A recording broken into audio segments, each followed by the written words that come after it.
It's day one of value-added tax and the reviews are in. I'm Clint Watson. The story's ahead. It's a New Year's Day parade and we'll have all the highlights coming up in the Bahamas tonight. And hundreds ushering in the new year in prayer. The Bahamas Tonight, the National Report, starts now.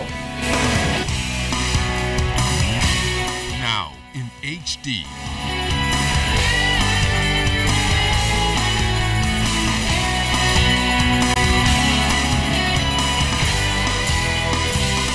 ZNS Network presents The Bahamas Tonight. This portion of the news brought to you by BTC Every Day. After months of preparation and discussion, the Bahamas has implemented value-added tax. Good evening, I'm LaDawn Davis. Thanks for joining us. All systems went live as soon as midnight for those business establishments registered to charge the new value-added tax. The government is optimistic that the revenue generated from VAT will go a long way in reducing the country's debt and stabilizing our economy from any further downgrade. Today, ZNS News was out and about, particularly at popular food franchises, to see how day one went and the feedback from those first to pay the new tax. Clint Watson reports. With a 7.5% value-added tax coming into force today, the nation's leader, Prime Minister Perry Christie, is expressing confidence that the country is ready to deal with any concerns from the implementation of VAT and stress that the possible negative impact Bahamians could feel will be minimal.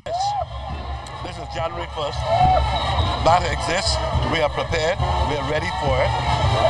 We continue to deal with any issues, any concerns, and you will find that it's not going to be as bad as some people try to make it out to be. And therefore, I expect us to continue to have the private sector cooperate with us moving forward, because this is intended to be a very significant intervention in raising revenue for the country. And while there are mixed reviews on VAT, by and large, most of the people, after paying it, didn't have an issue with it. They said it didn't seem to be as much as they anticipated it would be on their bill. However, at the end of the day, they're still hoping that eventually salaries will go up to measure value-added tax. It's a necessity. It has to happen. Did you feel a difference? No. I mean, dollar something is no difference. I mean, it was $6.98 and they charged me 52 cents of VAT. How do you feel about that? They trying to rip me off. Why they don't raise our pay? They can raise minimum wage. It's not a big deal. If the government needed and the country has some sort of deficit, we have to find a way to retrieve the economic balance. We just spent rent on KFC just now, and I was only a two-piece. You know, the cost of living and your paycheck ain't adding up. I don't feel good about it because I have 4 kids, and it's really hard now, because it's like a treat now. You have to take your kids out for food now. Our news team canvassed some of the fast food restaurants, and we can confirm that indeed the VAT tax is being collected by all, although one of them did not have her certificate visible in the store. Receipts from fast food chains showed the tax identification number as well as the amount of the value-added tax at the bottom. Although early in the morning, one of those restaurants did not have the tax ID number, but by afternoon, when we returned, they were compliant. That same restaurant also did not list the tax as value-added tax, but instead takeout tax. A nearby Chinese restaurant was also compliant, displaying their registration certificate and a notice outlining the prices remain advertised as is for now, but the VAT will be added at purchase. Another popular franchise was charging the tax, but there was no visible registration certificate in the store. We questioned the manager, who responded by giving us a number for their head office and directing us to make our inquiries there. We were then asked to leave the premises. Officials from the VAT office have reiterated that they will be on alert, checking to ensure that everyone is in compliance with this tax and that only those authorized to charge are doing so. And of course, the VAT office is advising that if you have any questions regarding this tax, to contact them and to ensure that you know all of the information before you actually pay your money, to ensure that all of these business establishments are actually registered to charge VAT and are actually outlining on the receipt what you're paying for VAT. Clint Watson, ZNS Network News. With the 2014 Boxing Day Junkanoo Parade being categorized by many as a failure, even more pressure and expectation was placed on officials to get it right the second time around. And for those participating groups, it marked another chance for them to compete to see who will walk away victorious. The stage was no doubt set for a cultural showdown on Bay Street. Sieska Adderley was there. The stage was set for a spectacular cultural showdown on Bay. Following a disappointing Boxing Day parade, Junkanooers stepped up to the challenge to give those in the stands something amazing to watch as the city's center dazzled with colorful creations and melodious music. The parade got underway shortly after 2 a.m. with prodigal sons coming out of the gate first. Fans from near and far both aligned Bay and Shirley Streets to view the parade. We even spotted celebrities in the crowd. Former NFL player Chad Johnson said he fell in love with the cultural expression a long time ago and vowed never to miss it. Another fan expressed his disappointment with the turnout. I mean, I've been a fan of Junkanoo since I was a little kid, growing up in Miami. I was never able to come here and experience the real Junkanoo. Of course, they have some down in Miami, but it's not the real thing. So once my NFL career stopped after 13, 14 years, I came down and experienced it. So I doubt I ever miss, Junkanoo down here on the New Year's ever again. If you look in the back here, man, this is really disappointing. I mean, this morning, to see this is a new year and this is how we kicking off the new year. This is the last rush for the year. But that didn't stop those who participated from giving the performance of their lives from category A to D.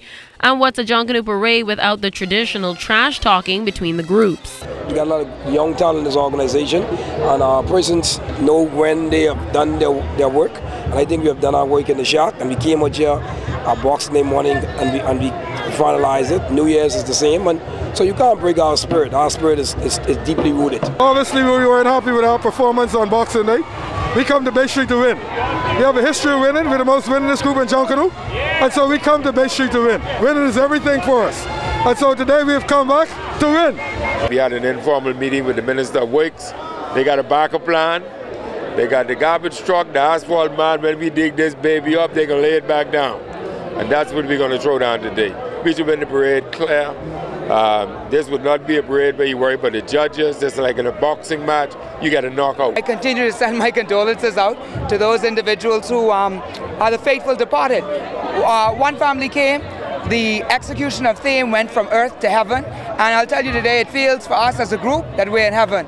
Now only time will tell who will come out victorious. Sieska Adderley, ZNS Network News.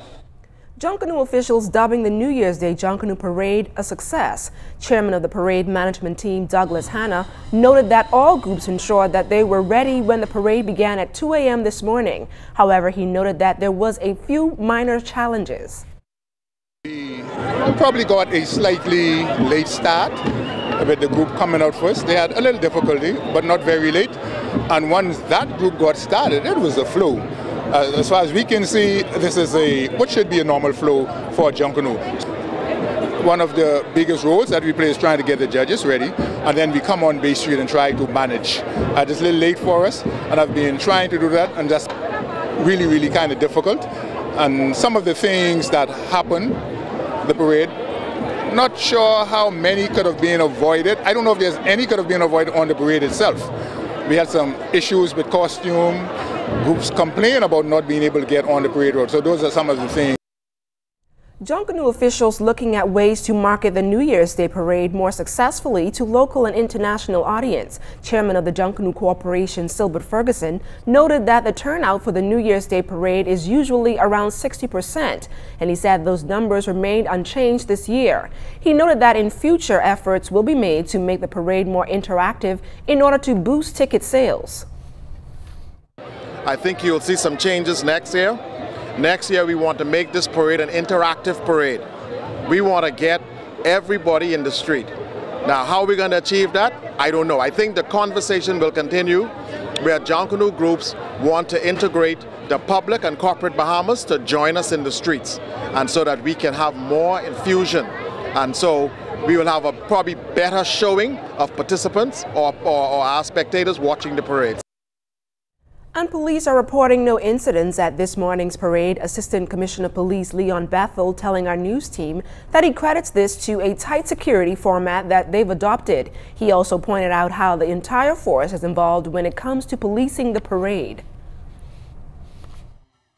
Increase our vigilance to people trying to get to Bay Street.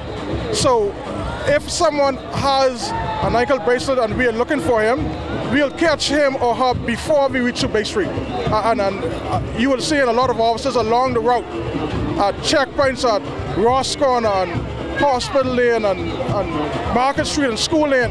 They're designed to pick up the people before they reach to Bay Street, the people who we're looking for, the people who are prolific offenders, the people who have the potential to cause mischief. Although dubbed a success by members of the Junkanoo community, Prime Minister Perry Christie, who is also an avid Junkanooer, says efforts must be made to improve the Boxing Day and New Year's Day parades moving forward in order to enhance the overall experiences for spectators. As a result, Prime Minister Christie said he's instructed Minister responsible for Culture, Danny Johnson, to meet with members of the Junkanoo community in the coming days in order to review the two parades and formulate a plan on how to improve them. When you see the big groups come along and you see a large number of people dancing without music, because there's no music, the band is in the back, and so the music cannot be heard in the front. And even though some banners have music in it, it isn't there, and it becomes a boring thing to look at because people dancing without music is just, you know, all right. And so I think there has to be a greater sense of people participating and making noise in this, and we have to make some decisions as to whether technology could help in being able to mic the route, and where when the band strikes up, it comes along the entire route, if that's possible. Alternatively, to give permission for them to have canned music in the middle of the parade so that people could appear to be having fun. And still to come, many Bahamians starting off the new year in prayer. You're watching The Bahamas Tonight. This segment of the news is brought to you by Shell Quality Fuels.